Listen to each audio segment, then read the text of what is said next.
হাসপাতালের করিডোরে মায়ের কোলে 10 মাস বয়সী শিশু ওমর ফারুক টাইফয়েডের জ্বর নিয়ে ভর্তি হলেও এখন সে লড়ছে হাম সংক্রমণের সঙ্গে। আদরের সন্তানকে হারানোর শঙ্কায় চোখের জল থামছে না মায়ের।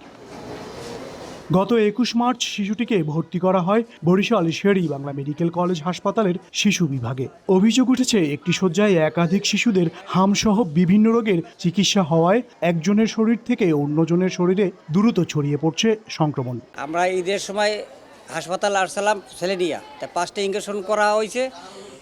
এরপরে ওই 3 জনের মধ্যে কেউ টাইফয়েড হামে আক্রান্ত ছিল, এই থেকে এই পোলা আমার এই অবস্থা।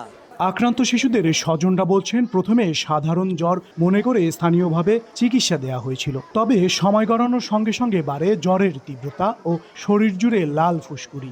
এদিকে দ্রুত সংক্রমণ বাড়ায় সেবাচিম হাসপাতালের শিশু ওয়ার্ডের একটি আলাদা কক্ষে খোলা হয়েছে আইসোলেশন ওয়ার্ড।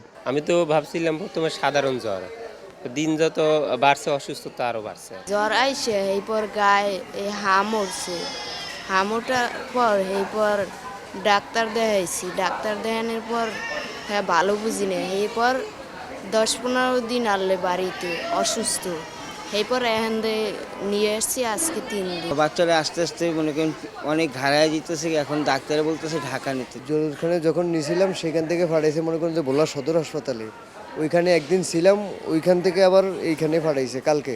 আমাদের এখানে হামের রোগীর জন্য আমরা সম্পূর্ণ আলাদা আইসোলেশন ওয়ার্ড করেছি এখন একসাথে রাখার আর কোনো সুযোগ নেই। আমরা নিচতলায় 2টা রুম আমরা আইসোলেশন ওয়ার্ড হিসেবে আমরা ওখানে ডিক্লেয়ার করেছি। ওখানেই হামের রোগীদেরকে যখনই শনাক্ত করা হয় বা সাসপেক্টেড হাম থাকে তখনই আমরা ওখানে শিফট করার জন্য আমাদের নির্দেশনা আছে। স্বাস্থ্য বিভাগের তথ্য মতে চলতি বছরের প্রথম 3 মাসেই বিভাগে এই সংক্রমণে আক্রান্ত হয়েছে 206 জন শিশু, মৃত্যুবরণ করেছে আরও 8 জন। মেহেদী হাসান বাপ্পি, সময় সংবাদ, বরিশাল।